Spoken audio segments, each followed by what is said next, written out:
परम पूज्य महाराज जी हमारे और आपके बीच में मंचासीन हो चुके हैं। सभी भक्तजन अपने गृह कार्य को विराम देकर महाराज जी के श्री मुख से प्रथम दिवस की कथा श्रवण कर अपने जीवन को धन्य करें। जय जय श्री सीताराम, जय बालाजी महाराज।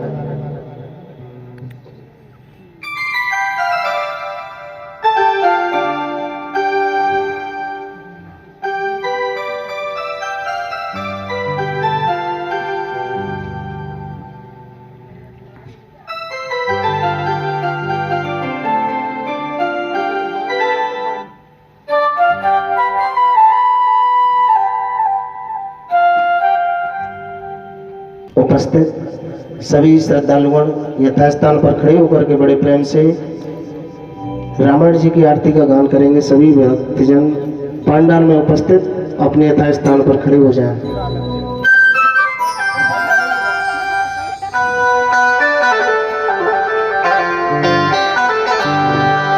आरती श्री रामायण जी के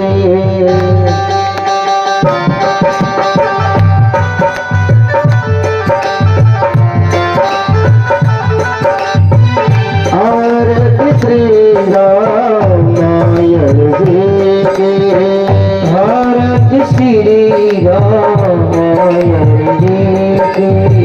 तीरथ काले ललित सीते तीरथ काले ललित सीते भारत श्री रामायण भारत श्री रामायण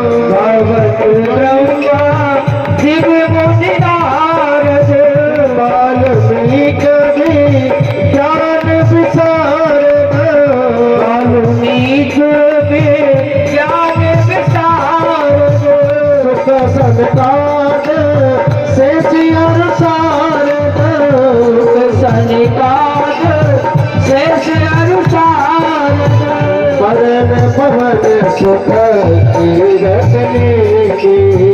आरती श्री राम मायड़ जी की।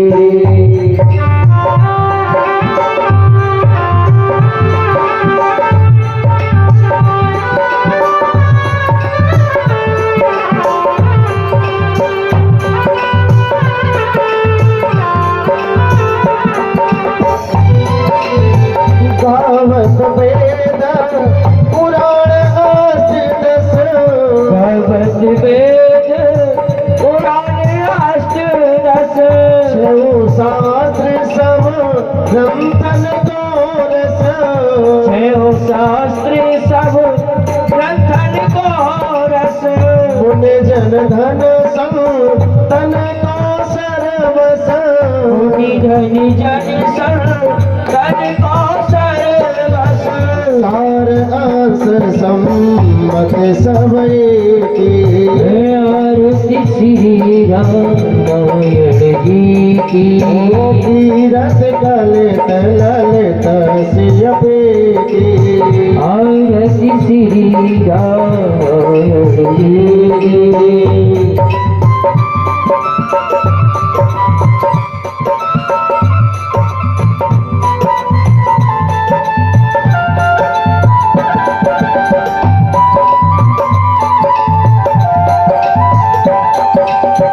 गावत संतत सम्मु भवानी।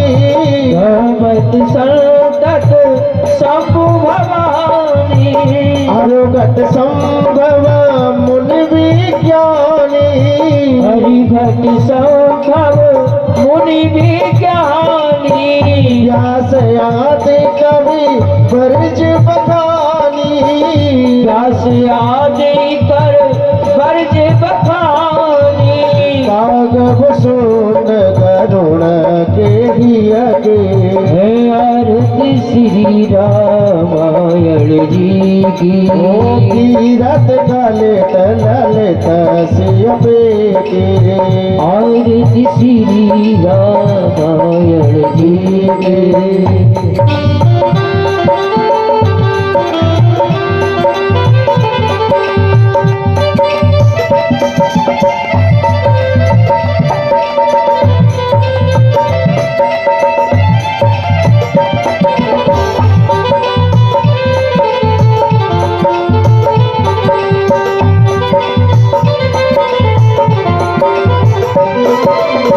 कलमल हरण विषय रस फेंके। बल हरण विषय रस फीकी। सुभग सिंगार मोक्ते जुमते के। सुभग सिंगार मुक्ति जुमती के। कलन रोग भवा मूरी अमीकी। चलन रोग भव मूढ़ अमीकी। तात मात सब विधि तुलसी के। तात मात सब विध तुलसी की। आरती श्री रामायण जी की। कीरत कलित ललित सियपी की। कर्पूर गौरम करुणावतारम संसार सारम भुजगेन्द्रहारम। राम संतम हृदय नमो भवानी सहितं नमामि। त्वमेव माता च त्वमेव त्वमेव बन्धु च त्वमेव। त्वमेव विद्या द्रविणं त्वमेव त्वमेव सर्वं मम देव देव। आरती श्री रामायण जी की। कीरत कलित ललित सियपी की। आरती श्री रामायण जी की। बोलिए राघवेंद्र सरकार की जय। जय श्री सीताराम।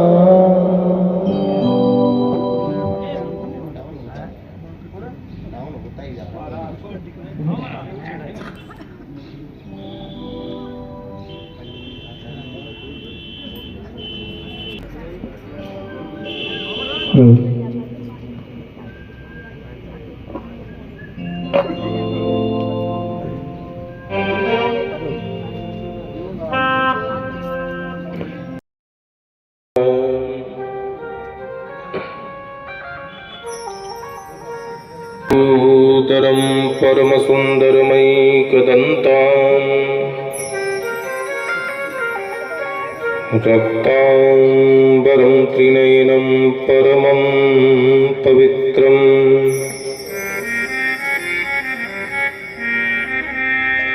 उद्यतदिवाकर्णिभोज्ज्वलकान्तिकान्तम् विघ्नेश्वरं सकलविघ्नहरं नमामि।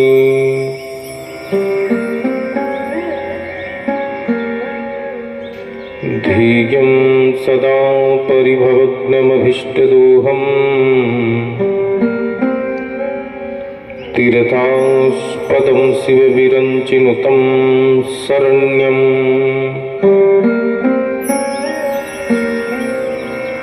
भृत्यारतिहं प्रणतकालभवाब्धिपूतम्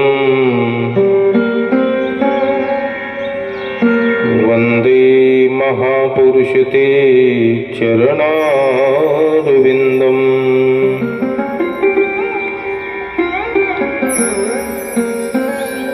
अखण्डमण्डलाकारं व्याप्तं येन चराचरं येन तस्मै श्रीगुरुवे नमः। वन्दे श्रद्धा विश्वासरूपिणो याभ्यां विना न पश्यन्ति सिद्धा स्वान्तस्तमीश्वरम्।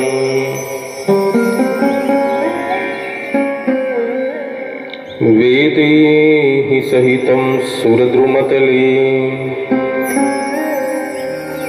हेमे महामण्डपे मध्ये पुष्पकमासने मणिमये वीरासने सुस्थितम्। अग्रे वाचयति प्रभञ्जनसुते ततवं मुनिभ्ये परम्। व्याख्यातं भरतादिभिः परिवृतम् रामं भजे श्यामलम्।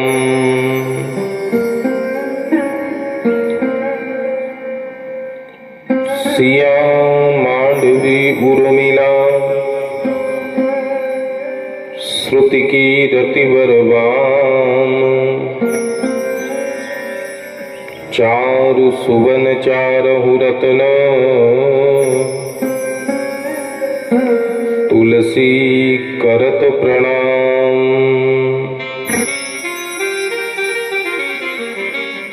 मात मेरी श्री जानकी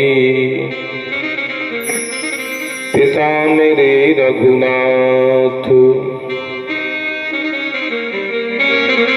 इन दोनों के चरणन में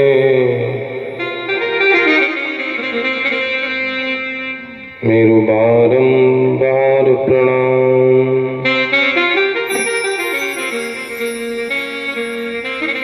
बोली सीताराम भगवान की जय। अनंत बलवंत श्री हनुमंत लाल जी महाराज की जय।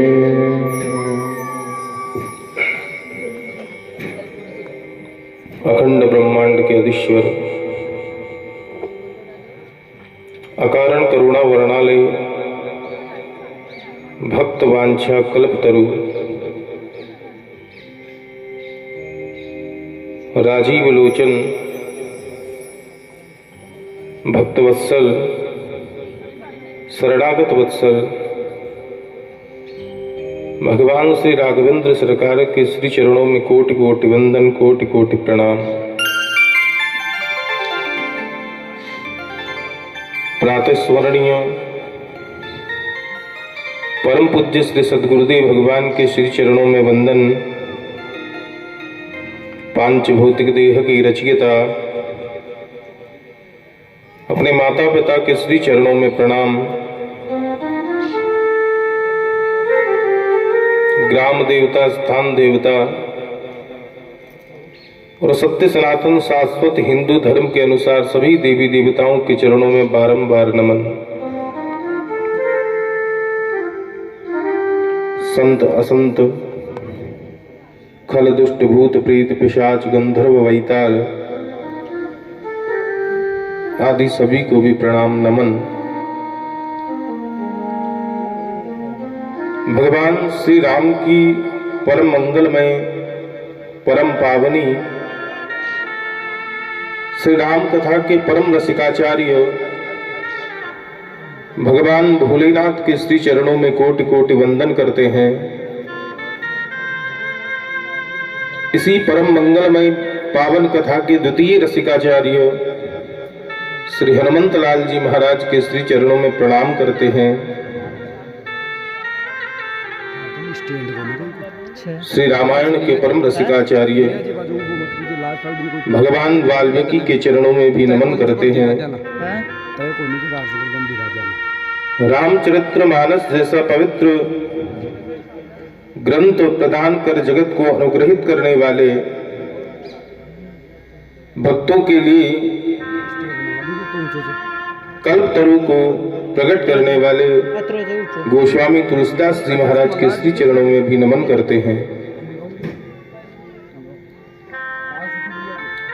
परम सौभाग्य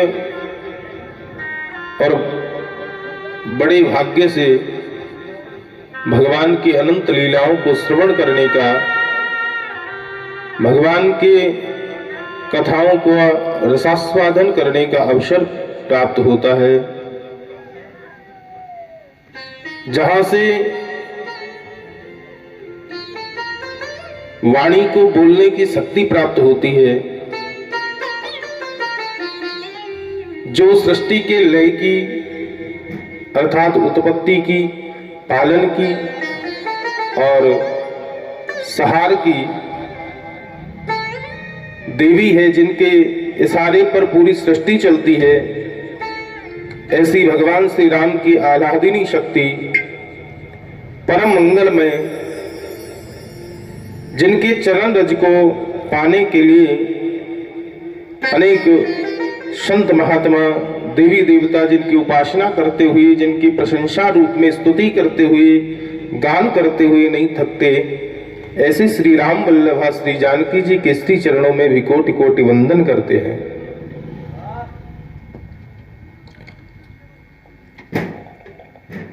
साक्षात भगवती मां जगदम्बा सरस्वती और शेष जी में भी इतना सामर्थ्य नहीं जो भगवान के गुणानुवादों को गा सके, भगवान श्री राम के लीलाओं का वर्णन कर सके। लेकिन जहां से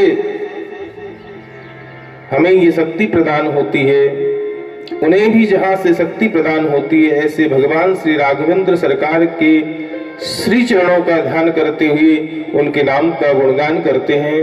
2 मिनट प्रभु नाम का संकीर्तन करते हैं, तत्पश्चात परम मंगलमय पावन कथा में हम प्रवेश करते हैं। बोले राघवेंद्र सरकार की जय हो।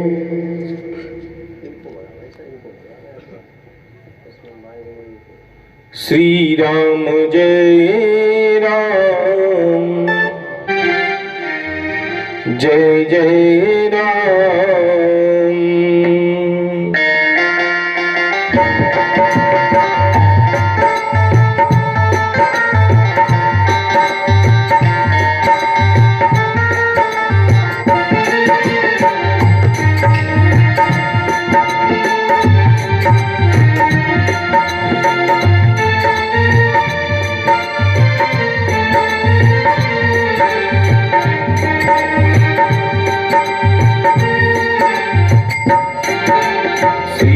जय राम जय जय राम, श्री राम जय राम जय जय राम, श्री राम जय राम जय जय राम, श्री राम जय राम जय जय राम, श्री राम जय राम जय जय राम, श्री राम जय राम जय जय राम,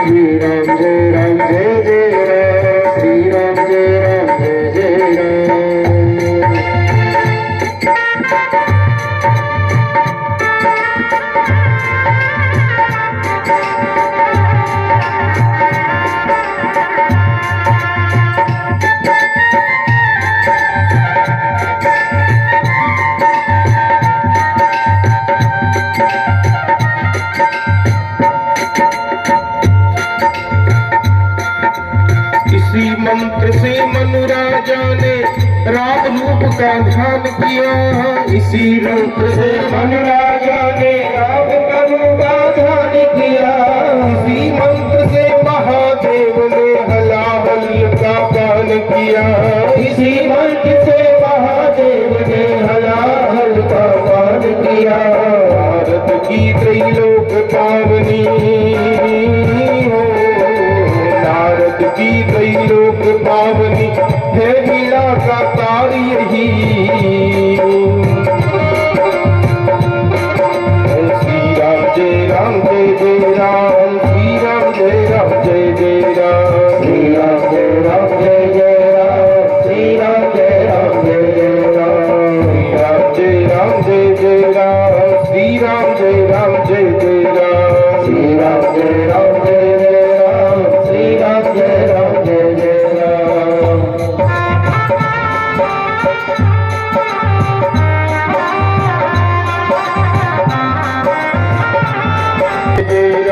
श्री राम जय राम जय जय राम, श्री राम जय राम जय जय राम, श्री राम जय राम जय जय राम, श्री राम जय राम जय जय राम, श्री राम जय राम जय जय राम, श्री राम जय राम जय जय राम, श्री राम जय राम जय जय राम।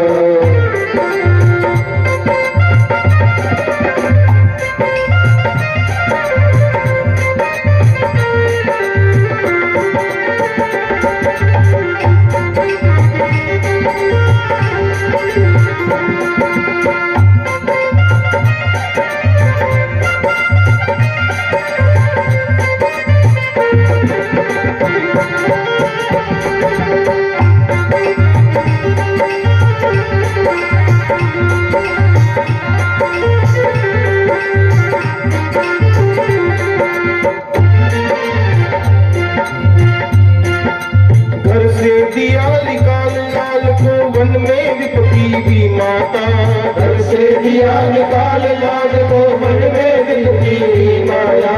कहता था संसारी भाग्य छोड़ चाबी धाता ने, कहता था संसारी भाग्य छोड़ चाबी धाता ने। 5 वर्ष के एक ध्रुव ने अचल राज्य को प्राप्त किया, 5 वर्ष के एक ध्रुव ने अचल राज्य को प्राप्त किया। जब नारद ने मन जाकर, जब नारद ने मन में जाकर, जब नारद ने मन में जाकर उसे यही उपदेश दिया। श्री राम जय राम, श्री राम जय राम जय जय राम, श्री राम जय राम जय जय राम, श्री राम जय राम जय जय राम, श्री राम जय राम जय जय राम, श्री राम जय राम जय जय राम, श्री राम जय राम जय जय राम, श्री राम जय राम जय जय राम, श्री राम जय राम जय जय राम, श्री राम जय राम जय जय राम, श्री राम जय राम जय जय राम, श्री राम जय राम जय जय राम, श्री राम जय राम जय जय राम, श्री राम जय राम जय जय राम, श्री राम जय राम जय जय राम, श्री राम जय राम जय जय राम, श्री राम। वाहन की भई गौतम नारी को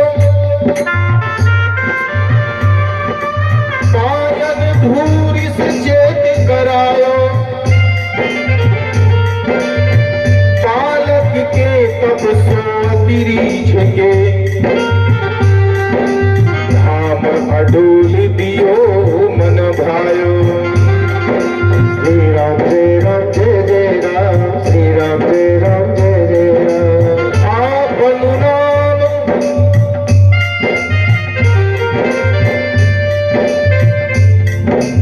आपन नाम अजामिल के मुख सो सुनी पाछली दोष भुलायो, कंठ को काल सुगंध छुड़ायो। मैं यहाँ सुनी शरणागत आयो। श्री राम जय राम जय जय राम, श्री राम जय राम जय जय राम, श्री राम जय राम जय जय राम, श्री राम जय राम जय जय राम, श्री राम जय राम जय जय राम, श्री राम जय राम जय जय राम, श्री राम जय राम जय जय राम, श्री राम जय राम जय जय राम, श्री राम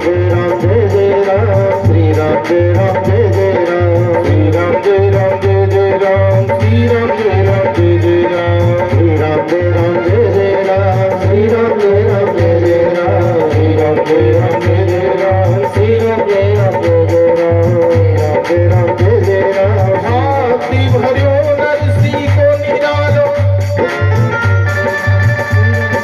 तू सावल साहित्य मोल बिकायो, छीपा की छान छपाई छपे दिनों, छेम सो छाव की छाह बिठायो, मीरा के साथ रहे दिन रात, कलो उत्पात जो भूख पठायो, नेह को ना तो निभायो सदा तुम, मैयागी सुनी शरणागत आयो। श्री राम जय राम जय जय राम, श्री राम जय राम जय जय राम, श्री राम जय राम जय जय राम, श्री राम जय राम जय जय राम, श्री राम जय राम जय जय राम, श्री राम जय राम जय जय राम, श्री राम जय राम जय जय राम, श्री राम जय राम जय जय राम, श्री राम श्री राम जय राम जय जय राम, श्री राम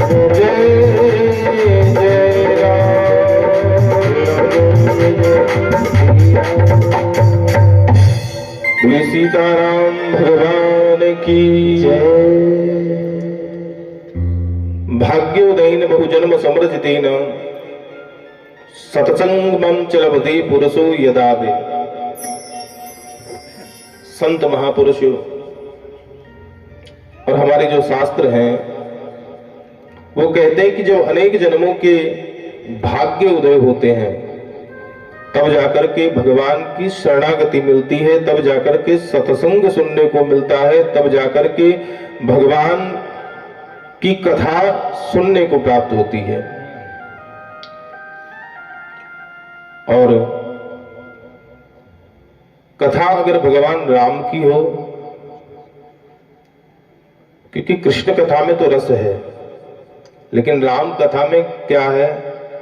कन्हैया सिखाते हैं व्यक्ति को मरना और राम सिखाते हैं व्यक्ति को जीना। जीवन कैसे जिया जाता है। और भगवान श्री कृष्ण सिखाते हैं कि मरा कैसे जाता है।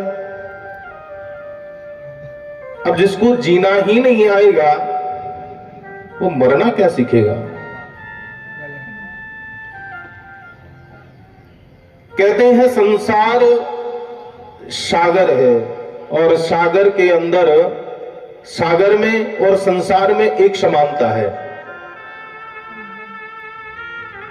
सागर के पास में जाएंगे तो उसका जल बड़ा निर्मल दिखाई देगा, बहुत अच्छा जल है, लेकिन जैसे ही उसको उठा करके पिया जाएगा तो बड़ा कड़वा है, खारा है, तुरंत उसको छोड़ देंगे। और यही हालत संसार की है। संसार दूर से देखने से अच्छा दिखाई देता है, लेकिन जब इस संसार सागर के जल का पान करोगे तो कैसा लगेगा। एक समानता और है सागर में और संसार में। सागर में क्या होता है कि उथल पुथल होती रहती है, जल का स्तर बढ़ता है, कभी घटता है, कभी चंद्रमा जब पूर्ण रूप से प्रकाशित होता है तो ज्वार भाटा भी आता है, जल की तरंगे आसमान को छू जाती है। और वही हालत संसार की है, यहां भी उथल पुथल चलती रहती है। दोनों में समानता है ना। सागर का जल जब तरंग को पकड़ता है तो क्यों, किस कारण से? बोले चंद्र से, चंद्रमा के कारण से। सागर के जल को चलायमान कौन करता है? बोले चंद्रमा। और संसार सागर में रहने वाले मनुष्य के, अर्थात इस संसार सागर के जल को कौन चलायमान करता है? बोले मन। और मन के देवता कौन है? बोले चंद्रमा। मन के देवता कौन है? चंद्रमा। दोनों में समानता है। और भगवान शिव ने जब इस टेढ़े चंद्रमा को अपने मस्तक पे धारण कर लिया तो लोगों ने पूछा, बोले महाराज आपको टेढ़े लोगों से डर लगता है क्या? आपने मस्तक पे कैसे धारण कर लिया इस चंद्रमा को? अरे ये तो कलंकी है, कभी घटता है कभी बढ़ता है, स्थिर भी नहीं है, फिर भी आपने इसको मस्तक पे धारण कर लिया, कारण क्या है? भगवान भोलेनाथ कहते हैं कि मुझे तो इसमें मात्र एक गुण दिखाई देता है, और वो गुण क्या है? बोलिए, भगवान के नाम के साथ जुड़ा है। रामचंद्र, कृष्ण चंद्र, और जो भगवान के नाम के साथ जुड़ा है, फिर चाहे वो सीधा हो फिर चाहे टेढ़ा हो, लेकिन मेरे मस्तक पे रहने के योग्य है। बोलो जय श्री राम।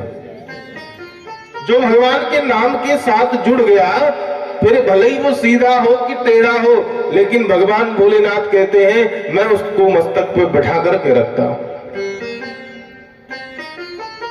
लेकिन भगवान के नाम के साथ जुड़ना कोई छोटी बात नहीं, कोई सरल बात नहीं। भगवान के नाम के साथ जुड़ा कैसे जाए?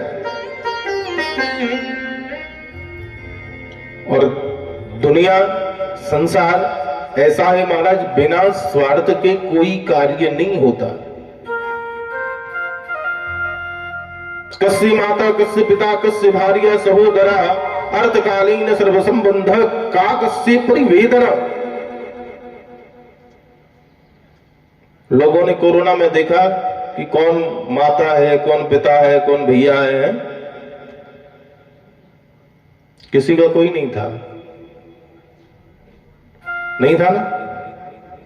पर अर्थकालीन सर्व संबंध काकस्य परिवेदना, और हकीकत है भी यही। लेकिन जीव क्या करता है, जब गर्भवास से बाहर निकलता है तो भगवान की जो बलवती माया होती है, वो बलवान माया जीव को सब कुछ भुला देती है, कुछ भी स्थिर नहीं रहने देती, सब कुछ भुला देती है, और फिर वो भटकता रहता है। उस जीव को भगवान की शरणागति को ग्रहण करवाया जाए, उस जीव को भगवान की पहचान बताई जाए, इसके लिए सत्संग, कथा, कीर्तन और प्रभु नाम का आश्रय लेना चाहिए। अगर किसी व्यक्ति की विशेषता को हम सुनेंगे नहीं तो उसके गुण को जानेंगे कैसे? उसके जीवन चरित्र को सुनकर के ही पता चलेगा कि ये व्यक्ति है कैसा। तो बिना भगवान के चरित्र को सुने हम भगवान को जान नहीं सकते, और बिना जाने भगवान को मान नहीं सकते, और बिना माने संसार से पार जा नहीं सकते। पर महाराज, मोक्ष कम व्यक्तियों को चाहिए, मोक्ष कम लोगों को चाहिए, पर भोग सबको चाहिए।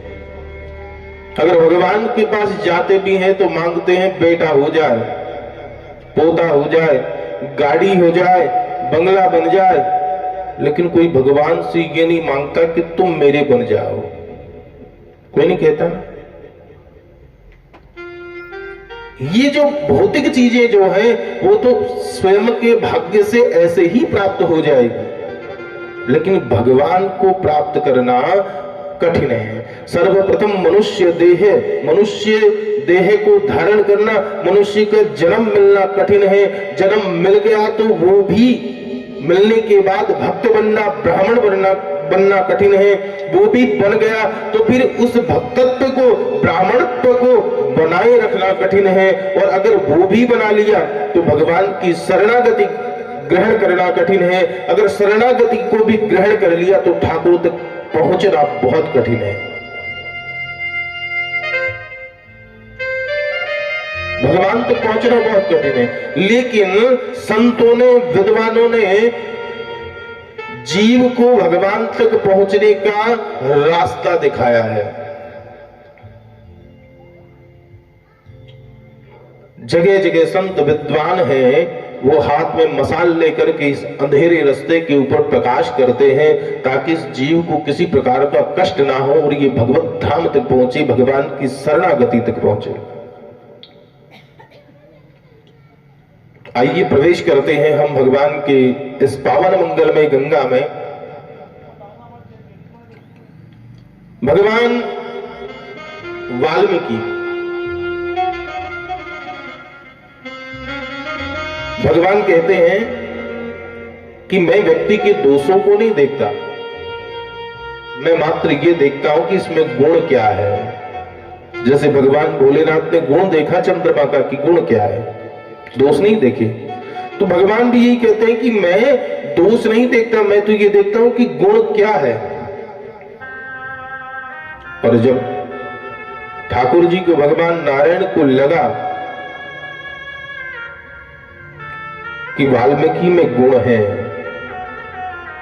तो नारद को दीक्षा देने के लिए भेजा, नारद को गुरु बना करके भेजा। और नारद जी जिसके गुरु बन गए ना, उसका तो कल्याण ही हुआ है।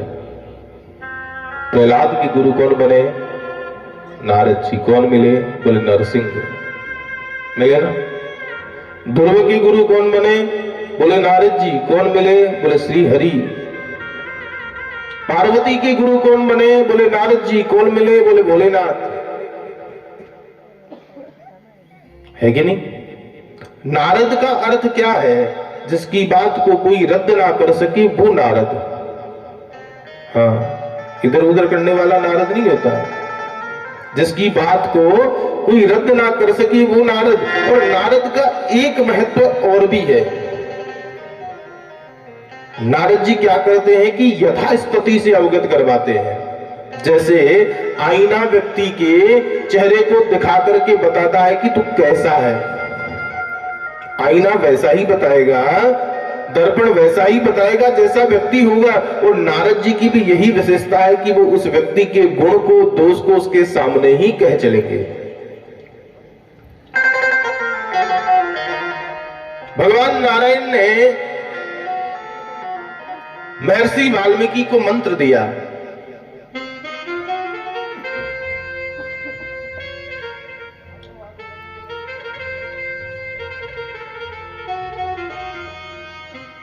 भगवती वाक देवी का यानी भगवती सरस्वती का, जिनकी कृपा से कवित्व की प्राप्ति महर्षि वाल्मीकि को हुई। संत कहते हैं, महात्मा कहते हैं कि जो बालक पढ़ने में कमजोर हो, जो बालक पढ़ने में कमजोर हो, जिसकी यादाश्त धीरे धीरे धीरे धीरे क्षीण होने लगी हो, जो धर्म के पथ से भटकने लगा हो, उसे उसी वाल्मीकि को दिए हुए मंत्र का जप करना चाहिए।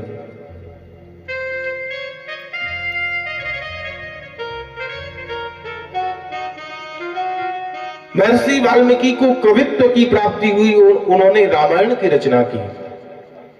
परंतु सब लोगों के लिए उस रामायण को पढ़ना कठिन था।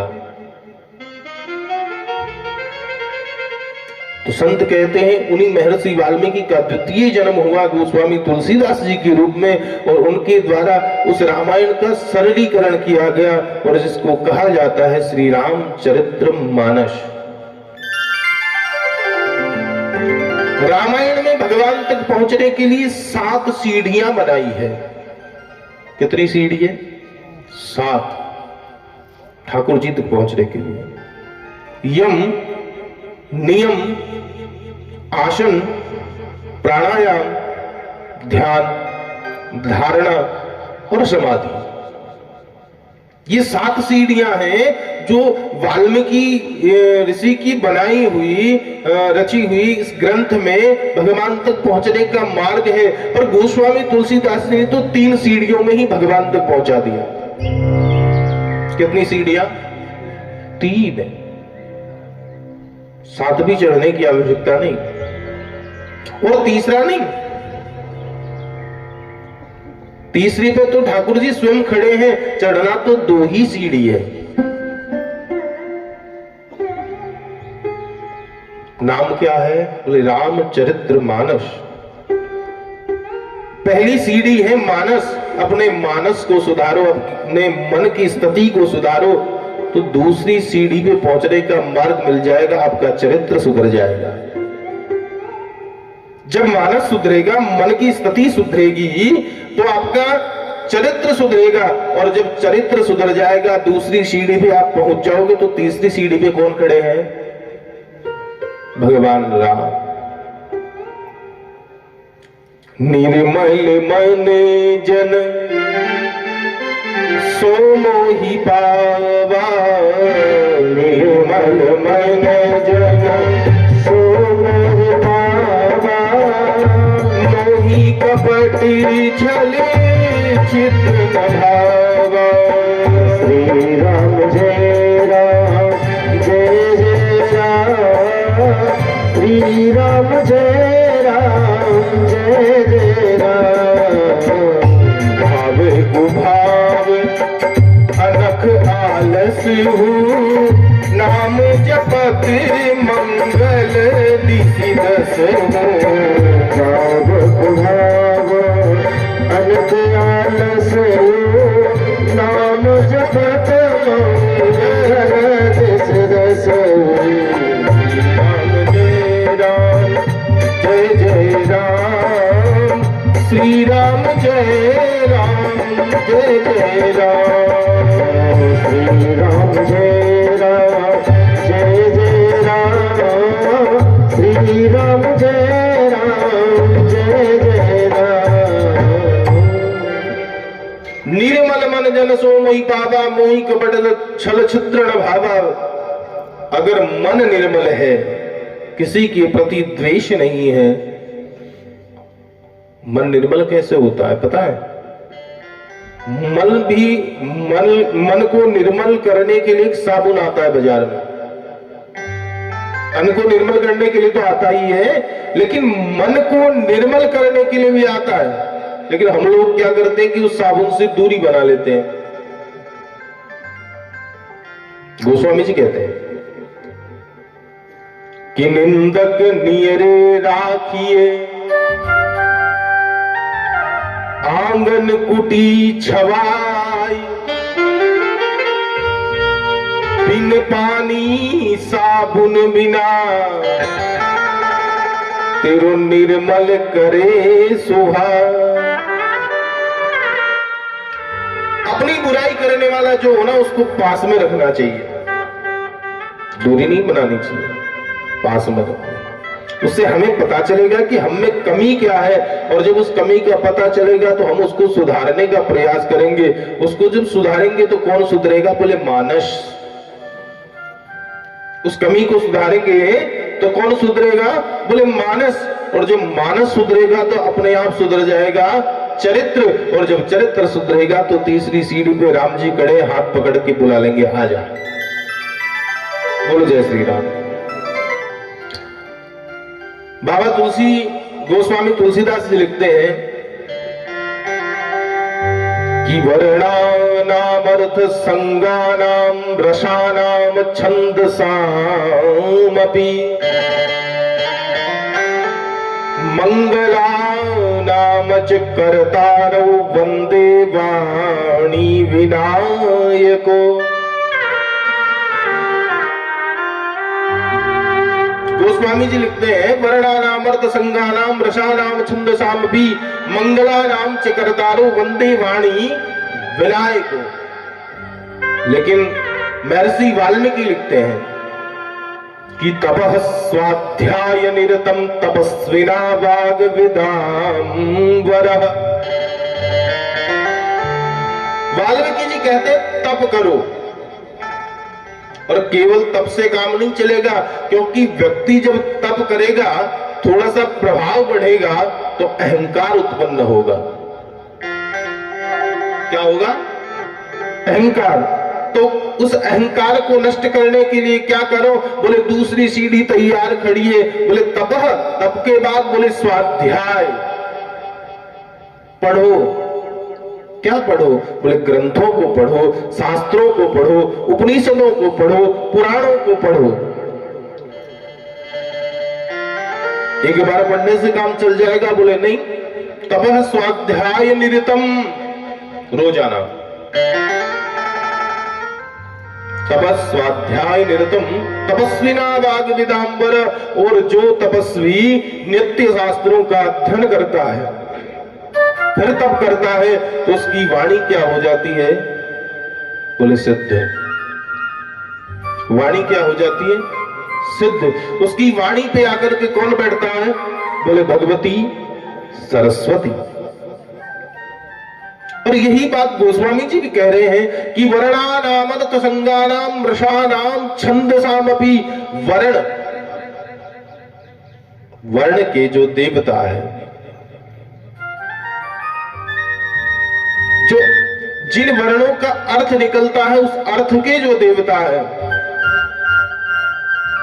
और जिस अर्थ से व्यक्ति को रस प्राप्त होता है उस रस के जो देवता है, और जिन अक्षरों को, जिन वर्णों को मिलाकर के छंद बनता है उस छंद के जो देवता है, जो मंगल करने वाले हैं, जो कल्याण करने वाले हैं, वंदे वाणी विनायक। ऐसे भगवती मां सरस्वती को और भगवान विनायक को अर्थात गणेश जी को प्रणाम करता हूं। प्रथम पूज्य कौन है? प्रथम पूज्य कौन है? गणेश जी। लेकिन गोस्वामी जी महाराज क्या करते हैं? बोले वंदे वाणी विनायक को पहले गणेश जी को नहीं मनाया। किसको मनाया? सरस्वती को। वाणी। किसी ने पूछा, बोले भगवान आपने रामचरितमानस की रचना की पर मंगलाचरण में ही गड़बड़ कर दी। गोस्वामी जी ने कहा कैसे? बोले प्रथम पूज्य तो भगवान गणेश हैं, आपको पहले भगवान गणेश की वंदना करनी चाहिए थी, लेकिन आपने तो भगवती मां शारदा की वंदना की है। सबसे पहले वाणी देवी को प्रणाम किया, फिर गणपति को प्रणाम किया है। गोस्वामी जी ने कहा अच्छा ये बताओ कि गणेश जी प्रथम पूज्य है, ये समझ हमें कौन प्रदान करता है? ये बुद्धि हमें कौन प्रदान करता है कि गणेश जो है वो प्रथम पूज्य है? बोले सरस्वती। बोले मैं इसीलिए सरस्वती का वंदन करता हूं कि मेरी बुद्धि को संभाव रखो, मेरी बुद्धि को ठीक रखो, ताकि मैं प्रथम पूज्य भगवान गणेश आदि सभी देवताओं को क्रमशः नमन करता हुआ श्री रामचरितमानस रूपी गंगा में गोता लगा सकूं। सर्वप्रथम प्रणाम किया सरस्वती को। वाल्मीकि जी ने भी प्रणाम किया। श्रीम ह्रीम क्लीम सरस्वती नमः मंत्र के द्वारा वाल्मीकि जी ने प्रणाम किया, और इसी मंत्र को भगवान नारायण ने ऋषि वाल्मीकि को प्रदान किया था। इनको प्रणाम करने के बाद में प्रणाम किया गुरुदेव को।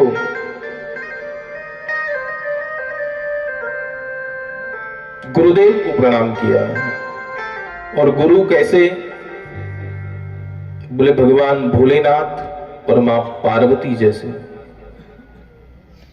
गुरु कैसे हो? बोले भगवान भोलेनाथ और मां पार्वती जैसे हो। भगवान भोलेनाथ को ही गुरु क्यों माना महाराज?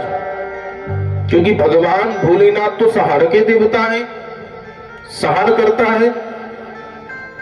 अगर गुरु बनाना था तो ब्रह्मा को बनाते, भगवान नारायण को, भगवान विष्णु को बनाते, लेकिन भगवान भोलेनाथ को क्यों बनाया?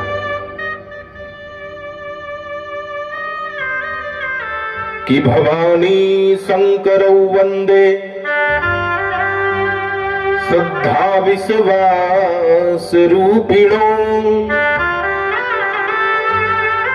याभ्याम विना न पश्यन्ति सिद्धा स्वान्तस्तमीश्वरम्। भगवान भोलेनाथ क्या है? बोले भगवान भोलेनाथ है विश्वास। क्या है? विश्वास। और भगवती पार्वती क्या है? बोले श्रद्धा।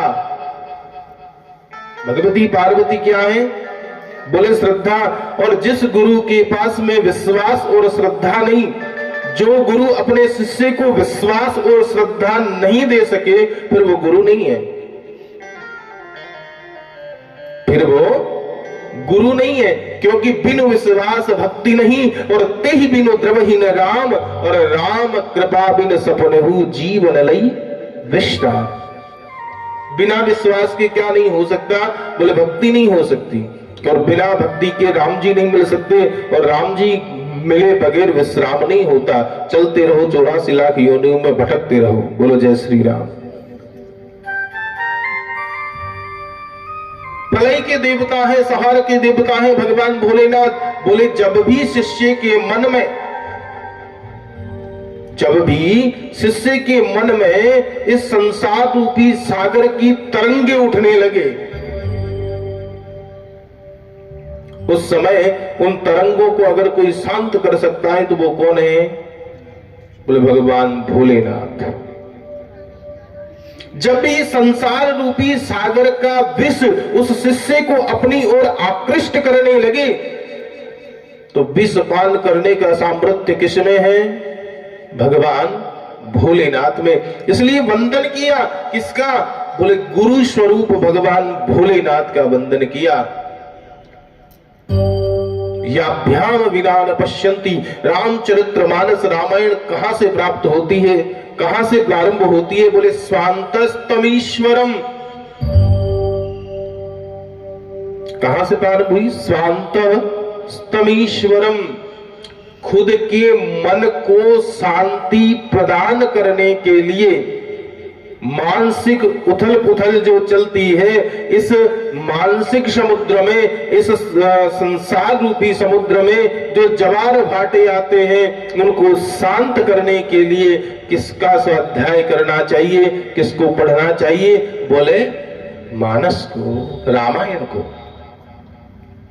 वंदे बोधवयम नित्यम। और ये बोध कौन करवाता है? बोले गुरुम शंकर रूपिणम। शंकर जैसा गुरु हो, भगवान भोलेनाथ जैसा गुरु हो तो ये बोध करवाता है। यमाश्रितो ही वक्रो भी चंद्र सर्वत्र वंदिते। उस टेढ़े चंद्रमा को भी सर पे धारण कर लिया, इसलिए वो चंद्रमा भी पूजित हो गया। भगवान भोलेनाथ को जो प्रणाम करेगा तो चंद्र को स्वतः प्रणाम हो जाएगा। उसके बाद प्रणाम किया। सीता राम गुणग्राम पुण्यारण्य विहारिणो। भगवान श्री सीताराम जी की गुण समूह रूपी वन को, सीताराम जी को प्रणाम नहीं किया, किसको किया? बोले भगवान श्री सीताराम जी के गुण समूह रूपी पवित्र वन को प्रणाम किया। और उस वन को ही नहीं किया, उस वन में विहार करने वाले, उस वन में विचरने वाले कौन? बोले वंदे विशुद्ध विज्ञानो कपीश्वर। कपीश्वरो, कपीश्वर कौन? बोले भगवान वाल्मीकि। और कपीश्वर कौन? बोले हनुमंत लाल जी महाराज।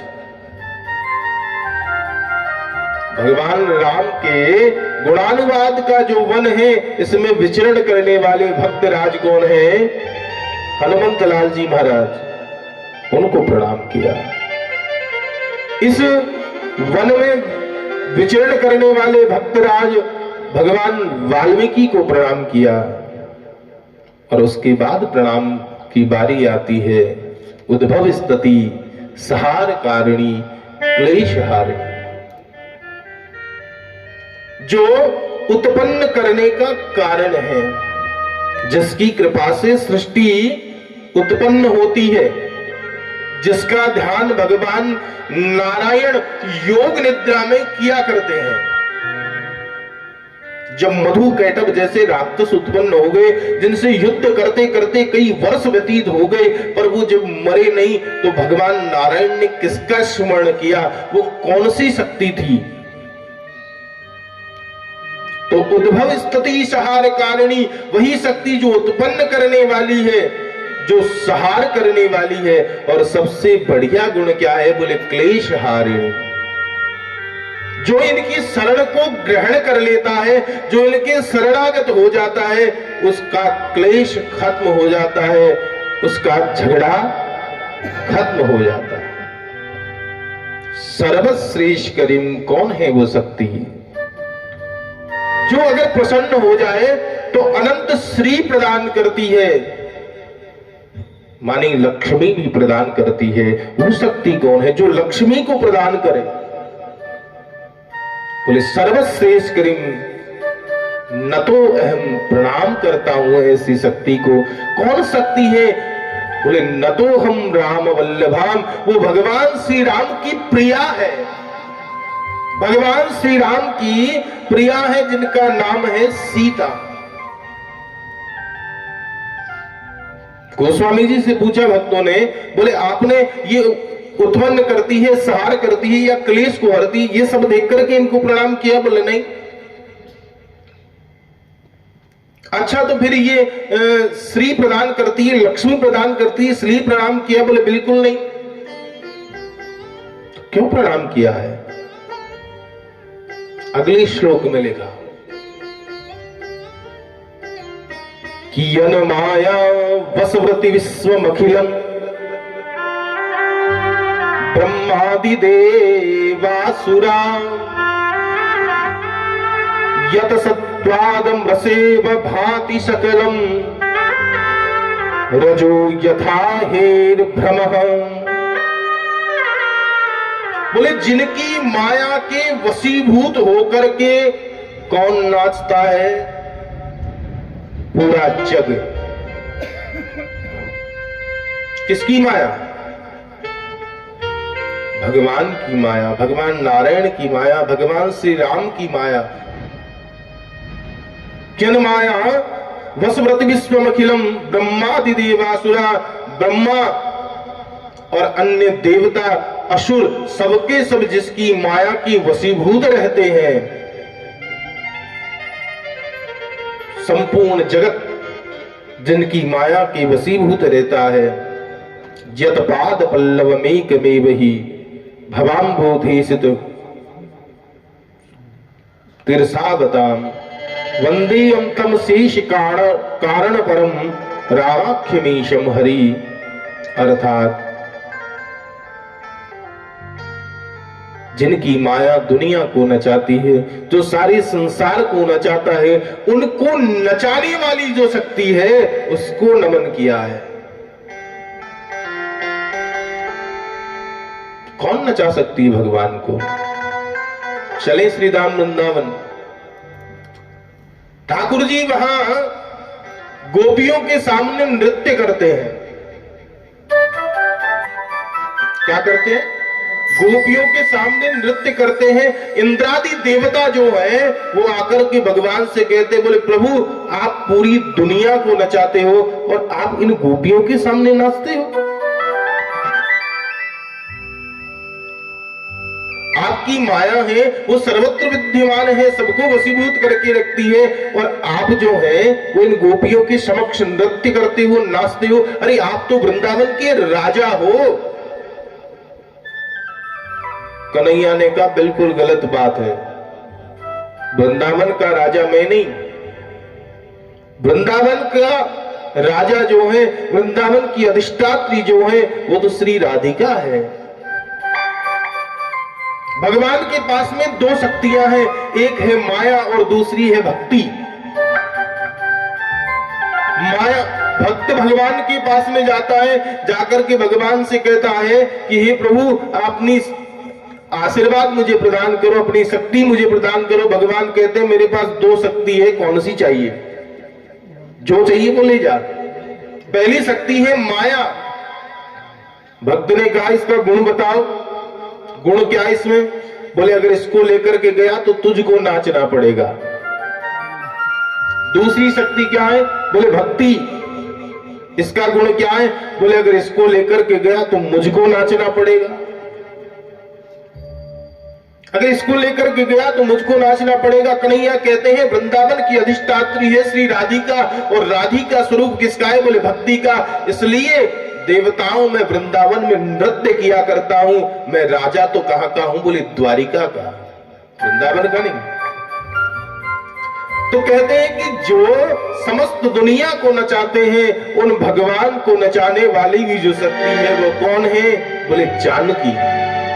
उन जानकी जी के इसी गुण को देख करके, उन जानकी जी के परम स्नेह को देख करके गोस्वामी तुलसीदास जी उनको नमन करते हैं। महाराज जानकी जी को नमन करने के बाद जानकी वल्लभ भगवान सीताराम जी को प्रणाम करते हैं कि नाना पुराण निगमागम समस्तम यद रामायणे निगदितम क्वचिदन्यतोपि। क्या है इस रामायण? कुछ तो होगा। बोले नाना पुराण, सबके सब जितने पुराण हैं सारे इसमें भरे हैं। निगमागम समस्तम यदह, छहों शास्त्र जो है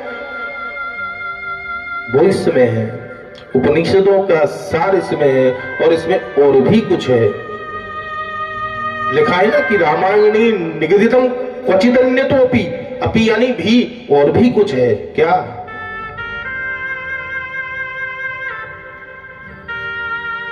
केवल सार ही नहीं है समस्त पुराणों का, वेदों का, उपनिषदों का, इसमें और कुछ है। और वो क्या है? बोले भक्तों के चरित्र है। ऐसे भक्तों के चरित्र हैं जिनको सुनकर के भगवान भी दौड़े चले आए। महाराज ऐसे परम मंगलमय और पावन ग्रंथ को हम वंदन करते हैं, बार बार प्रणाम करते हैं, और भगवान श्री राघवेंद्र सरकार के चरण कमलों में कोटि कोटि वंदन करते हैं। महर्षि वाल्मीकि लिखते हैं कि चित्रकूटालयं रामं मिंदिरानंद मंदिरम वंदे चे परमानंदम भक्तानाम भयप्रदम। भगवान रहते कहां हैं? प्रश्न है कि भगवान रहते कहां हैं? क्या भगवान वैकुंठ में निवास करते हैं, या फिर योगियों के हृदय में रमण करते हैं? कहीं तो रहते होंगे, कोई जगह तो होगी भगवान की। नहीं, ना हम बसामी वैकुंठे, भगवान कहते ना तो वैकुंठ में निवास करता हूं, योगी नाम हृदयेन च, ना ही योगियों के हृदय में रमण करता हूं। ना तो वैकुंठ में रहता हूं, ना योगियों के हृदय में रहता हूं। बोले फिर आप विराजते कहां हो महाराज? बोले मद भक्ता यत्र गायंती तत्र तिष्ठामि नारद, मेरे भक्त जहां प्रेम से मेरा गायन करते हैं वहीं आकर के बैठ जाता हूं, वहीं रहता हूं। भागवत में गोपियों के बीच से भगवान अंतर्ध्यान हो गए थे, क्योंकि गोपियों को एक चश्मा लग गया था। हैं? पहले वाला चश्मा उतर गया और दूसरे वाला लग गया। पहले भक्ति का चश्मा था तो ठाकुर जी दिखाई दे रहे थे, और जैसे ही भक्ति का चश्मा उतरा, अहंकार का चश्मा लगा, तो ठाकुर जी अंतर्ध्यान हो गए। लेकिन जब गोपियों के सामने पुनः प्रकट भगवान हुए तो गोपियों ने कहा, प्रभु आप कहां चले गए थे? भगवान कहते, तुम्हें छोड़ करके कहां गया था? तुम्हारे बीच ही तो था, तुम्हारे बीच ही था। तो चित्रकूटालयम रामम मंदिरम नंद मंदिरम, चित्रकूट में भगवान का निवास है। कहां है? चित्रकूट में। चित्रकूट क्या? चित्रकूट है क्या? जहां भगवान की छवि को निहार करके, भगवान से प्रेम किया जाता हो, जहां भगवान की छवि को निहार करके उनमें ईश्वर तत्व के दर्शन किए जाते हो, जहां भगवान की छवि को निहार करके उनको लाड लड़ाए जाते हो, वही चित्रकूट है। वही क्या? चित्रकूट। लेकिन चित्र तो है, कैसे कैसे भगवान की छवि को निहारे। और भगवान को चित्रकूट इतना प्यारा क्यों है? बोले कूट का अर्थ क्या होता है? बोले पर्वत। कूट का अर्थ क्या होता है? पर्वत। और चित्र यानी तस्वीर। भगवान कहते हैं कि पर्वत को देख करके भी मेरी विशालता का जहां अनुमान ना लगाया जाए, अर्थात द्वितीय बात, जो निर्जीव में, जो सजीव में, जो सब प्रकार में मुझको देखे, ऐसी जगह, ऐसे चित्रकूट में मैं निवास करता हूं।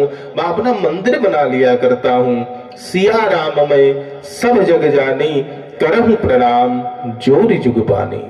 भगवान सर्वत्र निवास करते हैं और सभी जगह भगवान को देख करके प्रणाम करना चाहिए, फिर भले ही वो सजीव हो, निर्जीव हो या कैसा भी हो।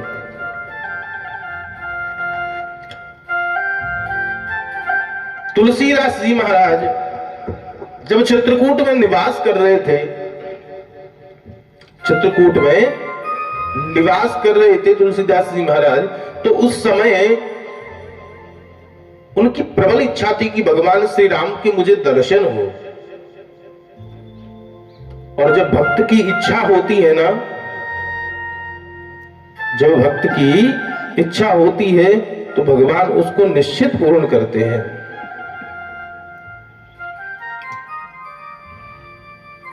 हनुमंत लाल जी महाराज से कहा, बोले प्रभु आपके दर्शन हो गए बड़े भाग्य से, लेकिन इच्छा है कि राघवेंद्र सरकार के दर्शन हो, उनके चरण कमलों के दर्शन करने की बड़ी इच्छा है, उत्कंठा है। अब देखना आप बात को, सुनना बड़े गंभीर से। राघवेंद्र सरकार आए, तुलसीदास जी क्या कर रहे हैं? चंदन घिस रहे हैं, तिलक भी कर रहे हैं। किनको? ठाकुर जी को। लेकिन पहचान नहीं पा रहे। क्या नहीं कर रहे?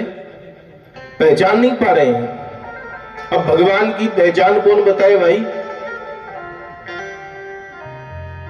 भगवान की पहचान कौन बताता है? अच्छा, बालक को ये कौन बताता है कि ये तेरा पिता है? मां बताती है ना।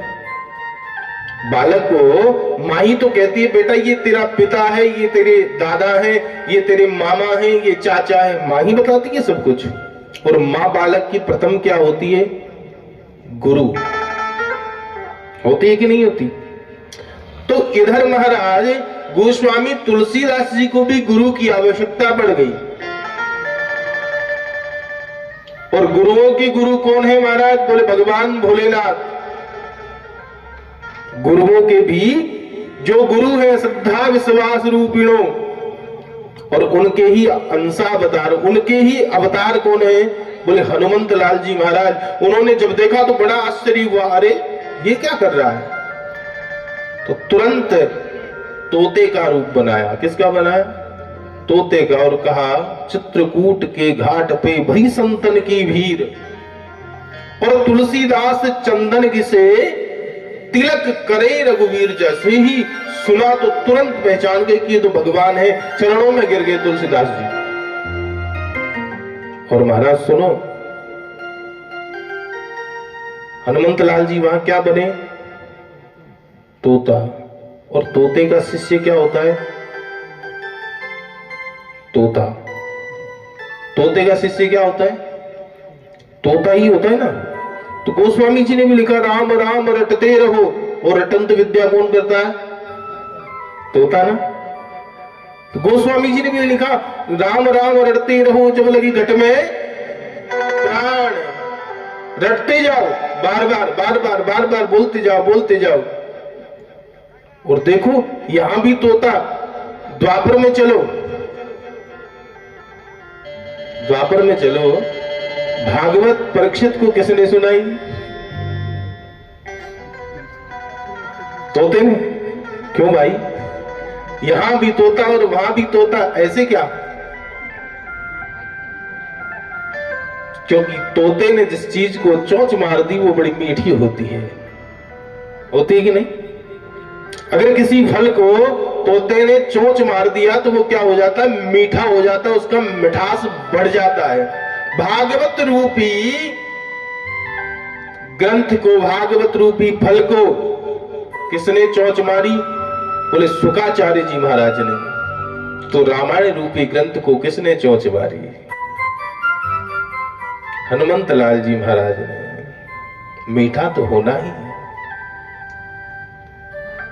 अच्छा, ये इतना मीठा नहीं है कि इसका बार बार पान करने से, बार बार इस मीठे को पीने से कहीं शुगर हो जाएगी, डर नहीं है इसमें।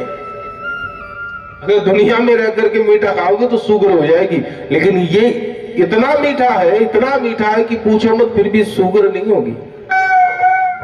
हाँ महाराज, जिनकी कृपा से तेरे चरण कमल मेरा लिपट जाऊं रज बन के, तेरे चरण कमल मेरा लिपट जाऊं रज बन के, तेरे चरण कमल मेरा लिपट जाऊं रज बन के।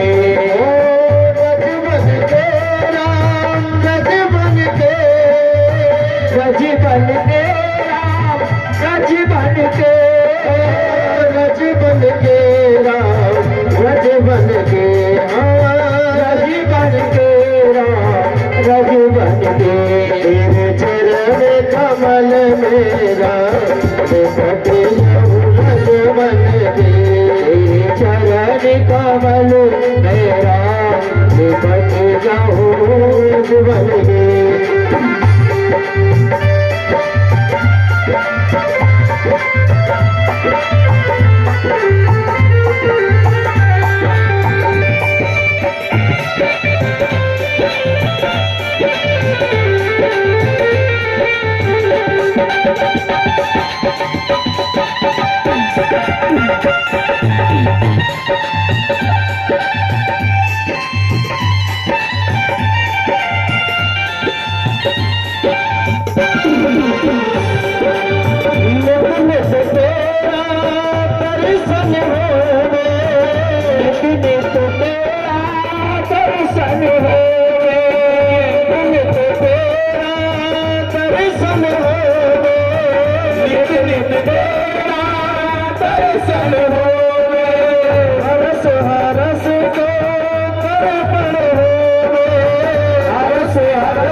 बस जाऊंगा, बरस जाओ रस बन के, चरण कमल मेरा लिपट जाऊं रज बन के, चरण कमल मेरा लिपट जाऊं रज बन के, चरण कमल मेरा लिपट जाऊं रज बन के।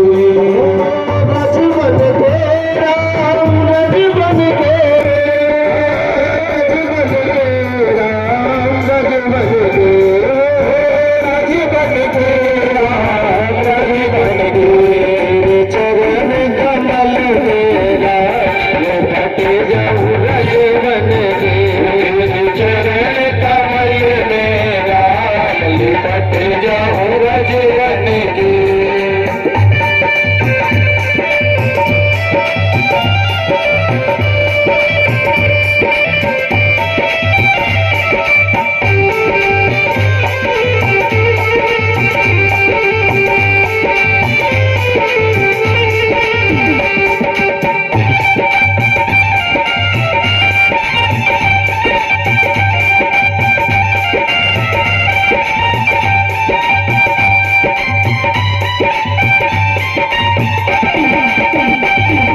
निपट जाऊं रघुवन के चरण कमल में राम निपट जाऊं रघुवन के चरण कमल में राम निपट जाऊं रघुवन के चरण कमल में राम निपट जाऊं रघुवन के निपट जाऊं रघुवन के निपट जाऊं रघुवन के निपट जाऊं रघुवन के।